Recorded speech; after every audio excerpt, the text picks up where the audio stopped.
반갑습니다.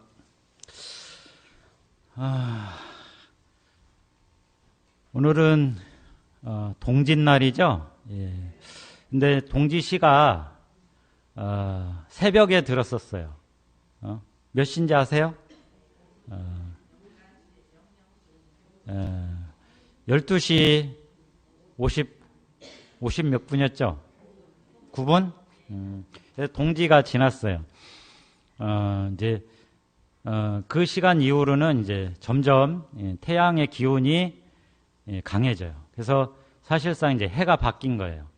근데 이제 우리 조상들은 이렇게 이제 새해맞이를 첫 새해맞이를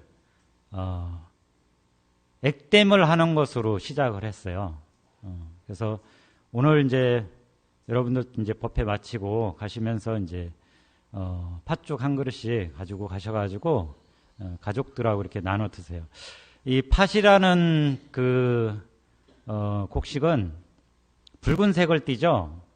그래서 이제 우리 조상들은 새해맞이 기도를 여러 번 했어요. 한 번 하는 게 아니고 이 동지가 사실상 태양의 기운이 바뀌는 시기예요. 그래서 첫 번째 새해맞이예요.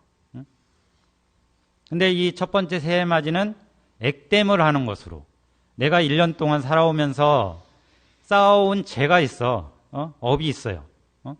그거를 정화하지 않으면은 새해 복을 못 맞이하는 거야.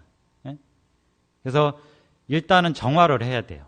정화를 하고 기도를 하는 게 이제 동지고, 그 다음에 이제 올해는 아마 설이 먼저 들은 것 같은데, 그래서 이제 입춘 기도하고 정초 기도하고 이렇게 겹치는데, 원래는 이제 대개가 입춘 기도가 먼저 있죠.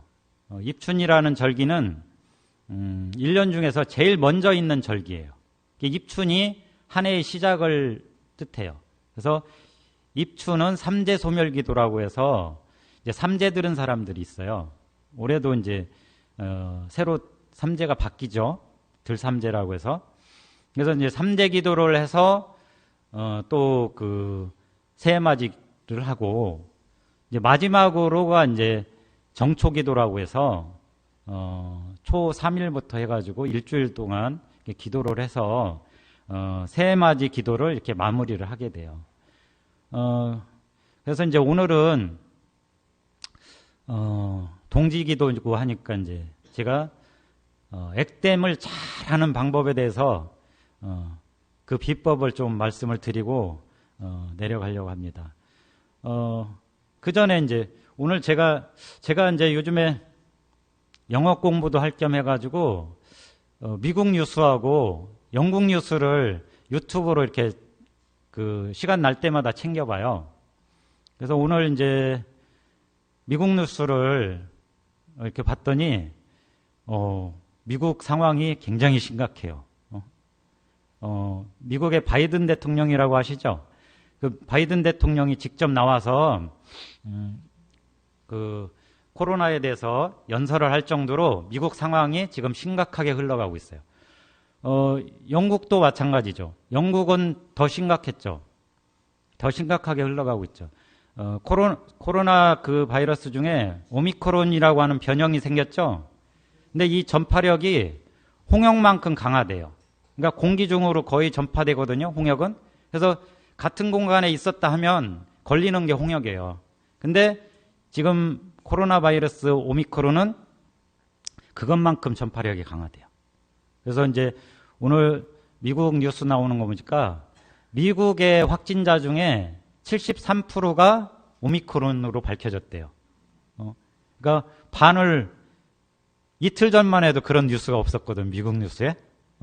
그러니까 며칠 사이에 확 번진 거예요. 근데 지금 미국은 크리스마스 휴가철이에요. 그래서 막 비행기가 저기 마이애미라고 하는 유명한 그 휴양지로 뭐 하루에 한 700평 정도가 날아갔대요. 그렇게 막 휴가철이라서 막 휴가를 많이 가는데 또 이제 그렇게 73%가 걸리고 해서 이제 그 미국 대통령이 하는 얘기를 가만히 들어보니까 결국은 뭐냐면 부스터샷을 맞아라. 이제 우리말로 하면 그게 추가 접종이죠. 세 번째 맞는. 세 번째 부스터샷만이 이 위기를 벗어날 수 있는 길이다. 이렇게 얘기를 하더라고요. 그래서 이런 말씀을 드리는 이유가 뭐냐면, 이제 새해 맞이를 하기 위해서 이제 액땜을 한다고 했잖아요. 근데 이 코로나나 이런 것도 액땜이에요.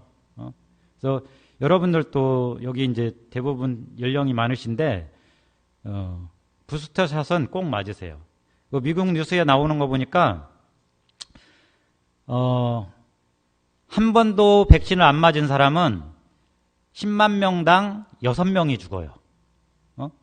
근데 두 번까지 백신을 맞은 사람은 10만 명당 0.5명이 죽었어요. 근데 3차 부스터샷을 맞은 사람은 10만 명당 0.1명이 죽었어요. 그러니까 3차까지 맞은 사람은 거의 안 죽는다고 봐야 돼요. 감기만 또 못해요. 코로나가. 그러니까 부스터샷을 꼭 맞으시고 이제 건강해야 복맞이도 하고 액땜도 하고 하는 거예요. 이제 제가 이제 서두에 말씀드렸듯이 액땜을 가장 잘하는 방법에 대해서 제가 한 가지 비법을 말씀드릴게요. 제가 이제 여기 광제사에 오기 전에 서산 부석사에 오래 있었어요. 거기에서 총무도 살고 주지도 하고 이렇게 했는데 서산 부석사는 이제 전통사찰이라서 이 법당하고 저기 공양간하고가 뚝 떨어져 있어요. 그래서 한참 걸어가야 돼. 그러니까 공간이 그렇게 떨어져 있다 보니까 이게 마이크 시설도 하기가 힘들어요. 그러다 보니까 이제 그 공양간에서 이제 팥죽을 쓰고 막 이렇게 하시는 보살들이 이게 자원봉사하는 보살들이 있어요. 그 보살님들은 항상 그렇게 자원봉사를 하더라고. 그러니까 봉사하는 사람들도 딱 정해져 있는 것 같아. 절에도 이렇게 제가 이제 가만히 이렇게 관찰을 해보면 그런 봉사를 하는 보살들은 또 딱 정해져 있어. 근데 이제 그렇게 봉사하는 보살님 중에 한 분이 이제 행사 다 끝난 다음에 오셔가지고 하는 거예요. 도대체 스님이 법당에서 무슨 말씀을 하시는지 자기는 그게 궁금하대. 한 번도 법문을 들어본 적이 없대요. 근데 이제 또 한편으로 이제 드는 생각이 뭐냐면 제가 이거 팥죽을 쑤러 다니고 이게 봉사하러 다니는 건지 기도를 하러 다니는 건지 도대체 모르겠대. 이렇게 해가지고 이게 기도가 됩니까? 이렇게 물어보더라고요. 어떨 것 같습니까? 우리 불교에서는 복을 부처님이 주지 않아요. 복은 누가 주는 거예요? 맞아요. 아주 우리 광제사 신도님들은 똑똑하시네. 스스로 만드는 거예요. 그래서 우리 불교에서는 복을 받는 것이 아니라 복을 짓는 거라고 해요. 근데 그 법문을 한 번도 들어본 적이 없다는 보살처럼 봉사만 했어. 그러면 복을 얼마나 많이 지었겠어요. 그래서 내가 그 보살님한테 보살님은 법문을 들을 필요도 없다고. 이미 그렇게 복을 많이 적어놓고서 무슨 법문을 또 들으려고 하냐고 그랬거든요. 제가 이제 행자 생활을 처음 출가해가지고 그때 공양주를 살았었는데요. 하루에 밥을 80인분을 했어요. 80인분. 그러니까 두 솥을 냈어. 두 솥. 그러니까 막 이만한 솥이 있는데 거기다 한 솥 하면 40인분이야. 그 두 솥을 해야 그 당시에 이제 그 본사고 하니까 절에 스님들하고 종무원들하고 그 처사님들하고 다 먹을 수 있어요. 근데 그게 엄청 힘든 일이에요. 그러니까 큰절은 이제 예불 시간이 새벽 3시거든요. 그러면 법당 청소를 하고 이렇게 하려면은 2시 15분에는 일어나야 돼. 2시 15분에 일어나서 한 15분간 이제 세수하고 간단하게 하고 법당에 한 30분에 올라가 가지고 법당 청소를 다 해. 법당 청소하고 촉 깎고 예불 준비를 다 해놓으면 이제 3시가 돼요. 예불 마치면 거의 4시가 돼. 그럼 이제 4시에 내려와가지고 쌀을 씻는 거예요. 그 당시에는 얼마나 또 그 돌이 많았는지 몰라요. 근데 이게 이 돌을 이거 잃어봤어요? 보살님, 나이 드신 보살님들은 그거 옛날에 다 해봤죠? 조리질. 근데 저는 생전 조리질을 해봤나? 남자고, 자취는 한번 하긴 했어도 대학 때 조리질이라는 걸 해본 적이 없는 거예요. 근데 조리질을 가르쳐 주는 거예요. 이렇게 하면 조리질이 된대. 근데 그게 잘 될 리가 있어요? 처음 이렇게 조리질 하는 걸 봐가지고 꼭 돌이 들어가는 거예요. 근데 돌이 또 그 성격 나쁜 스님한테 돌아가. 그래서 막 화를 막 버럭 내는 거야. 응? 행자 누구 와보라고 막, 내 이빨 다 부러뜨리려고 지금 너 작정했냐 막 이렇게 하면서 막 화를 내고 하는데 그게 엄청 무섭더라고요. 그래서 이 밥을 할 때마다 긴장이 되는 거예요. 오늘은 누구 밥에 돌이 들어갈까. 근데 이제 그게 이제 조리질도 하다 보니까 익숙해져 가지고 나중에는 돌이 하나도 안 들어가요. 근데 이제 어느 날 노스님이 불러서 얘기를 하는 거예요. 내가 그렇게 이제 막 밥을 샘시새끼를 80인분을 하면서 힘들어하고 하는 기미가 보였던 모양이에요. 어떤 노스님이 불러가지고 이제 자기 방에서 이제 차를 한 잔 주시면서 하는 얘기가 뭐냐면, 지금 행자가 공양주를 살고 있는데, 이 공양주를 행자 기간 동안에 한 몫으로, 스님이 돼서 평생 복을 받게 된다. 평생 누릴 복을 지금 공양주를 하면서 쌓는 거다. 그러니까 이게 얼마나 행복한 일이냐. 다시 없을 기회다. 지금 이것처럼 좋은 일은 없다. 이런 복 쌓을 기회를 다시 만들고 싶어도 못 만든다. 그러니까 즐거운 마음으로 복을 쌓는다는 생각으로 해라. 그런 생각을 막 이렇게 이제 얘기를 하시더라고요. 그래서 그 말을 가만히 듣고 보니까 평생 쌓을 복을 한 6개월에 이렇게 쌓는다고 생각하니까 이거 너무 아무것도 아닌 거예요. 충분히 해내고 해내야 되는 것처럼 이렇게 생각이 되더라고요. 그래서 하여튼 뭐 그 말씀을 듣고 다시 힘을 내고 즐거운 마음으로 이렇게 복을 쌓게 됐어요. 근데 이제 아까 말씀드렸듯이 우리 불교는 자기 복은 자기가 쌓는 거예요. 제가 이렇게 절에 있으면서 가만히 이렇게 신도들을 많이 관찰을 해요. 어떻게 기도를 하고 어떤 마음을 갖고 있고 이렇게 하는지를 가만히 보는데 부석사 같은 경우에는 법당이 좁아요. 요거 한 3분의 1 정도 되려나? 전통사 차리고 하다 보니까. 근데 거기에 서로 들어가려고 막 싸우는 거야. 이제 자복을 딱 놓고 자기 소지품 가방을 하나 딱 놔. 그리고 이제 또 그렇게만 하면은 괜찮은데 누가 부탁을 해. 누구 보살님 내 자리도 하나 맡아줘. 그러면은 거기다가 자기 책을 또 하나 딱 놔. 그러면 2자리를 맡는 거야. 그렇게 한 주 이제 나중에 이제 자기들끼리 또 싸움이 벌어져. 왜 보살님은 자리에 한 자리만 맡지 소지품을 2자리를 놓고 2자리를 맡냐 막 해가지고 내 누가 맡아도 달라고 해가지고 한 자리 더 놨다고 하면 아이고 그건 반칙이다 하고 막 자기들끼리 막 서로 싸우고 그렇게 하거든. 근데 이제 액땜은 절에 와서 액땜은 가장 좋은 방법이 뭘 것 같아요? 어떤 게 기도가 가장 잘 성취될 것 같아요? 자기 욕심을 버리는 거예요.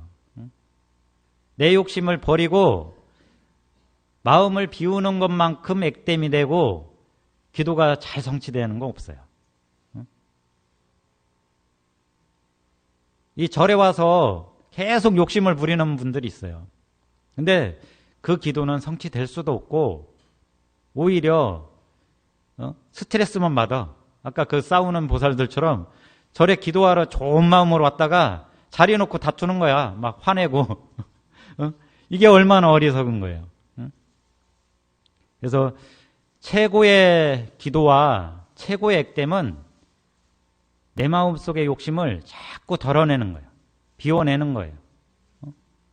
그것만큼 좋은 액땜이 없어요. 그래서 여러분들 마음을 항상 관찰하고 있어야 돼요. 내 마음 속에서 또 이 쓸데없는 욕심이 생기는구나. 이 정도 살았으면 참 잘 살았고, 건강하게 잘 살았고, 또 결혼해서 아들, 딸 낳고 잘 살았고, 이 정도면 됐는데, 사람이 욕심이 한이 없거든. 채우기로 말하면 한이 없어. 80이 넘으신 분들도 내가 욕심내는 걸 봤어요. 그 얘기는 나이하고도 이 욕심은 상관이 없어. 죽기 전까지 아마 욕심을 낼 것 같아요. 내가 아는 어떤 분은 80이 훌쩍 넘었어요. 그런데도 돈을 벌려고 막 아둥바둥해. 그래서 내가 아니 그 돈을 대체 그 나이에 어디다 쓰고 가려고 그러냐니까 손자 챙겨줘야 된대. 그래서 내가 그랬어요. 손자는 손자 몫이 있고 보살님이 안 챙겨줘도 손자는 잘 살아갈 테니까 걱정하지 말라고. 그게 오히려 화가 돼요. 화가. 자기 마음을 비우고 놀 줄 아는 거. 자기 마음을 비웠을 때만이 아까도 말했듯이 이 동지기도가 첫 번째 새해맞이 기도인데 액땜이 잘 되고 정화가 돼서 입춘기도 또 정초기도로 이 기도가 이어질 수 있는 거예요.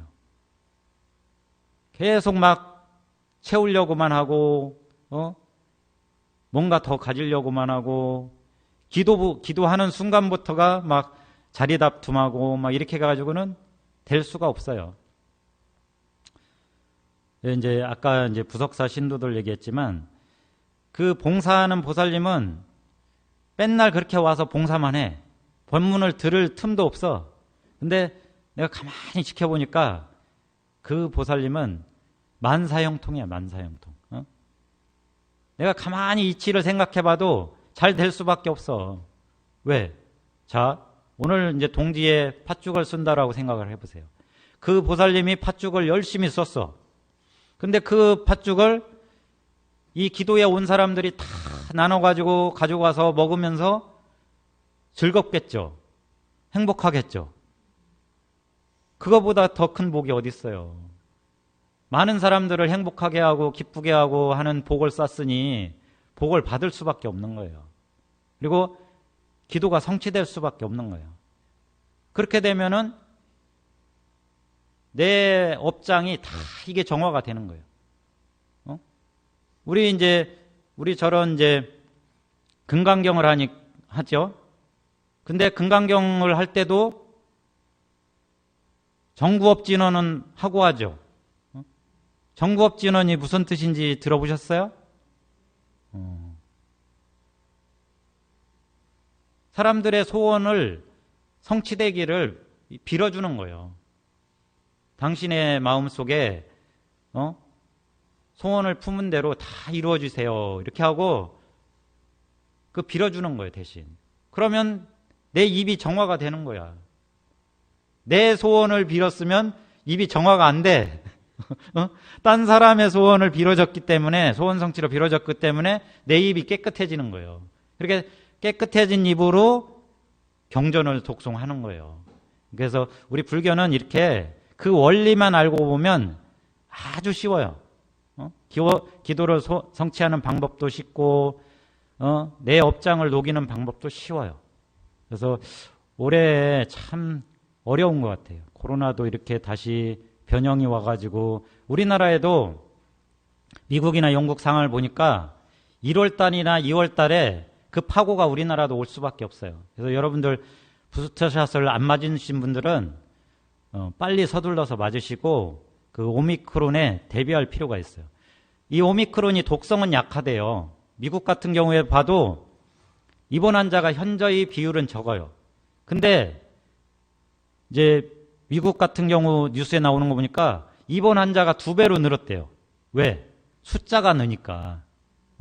독성은 약한데 숫자는 델타보다 더 많이 이게 확산이 되는 거예요. 그러니까 결국은 입원 환자는 더 많고 죽는 사람은 더 많이 나오는 거예요. 그래서 독성이 약한 거는 확실한데 또 확산 속도가 어마어마무시하게 빨라서 순식간에 퍼져버린대요. 그래서 부스터샷도 맞고 이렇게 해서 건강한 그 몸과 마음으로 내년도 정초기도를 또 하고 입춘기도를 하고 이렇게 했으면 좋겠습니다. 예, 성불하십시오.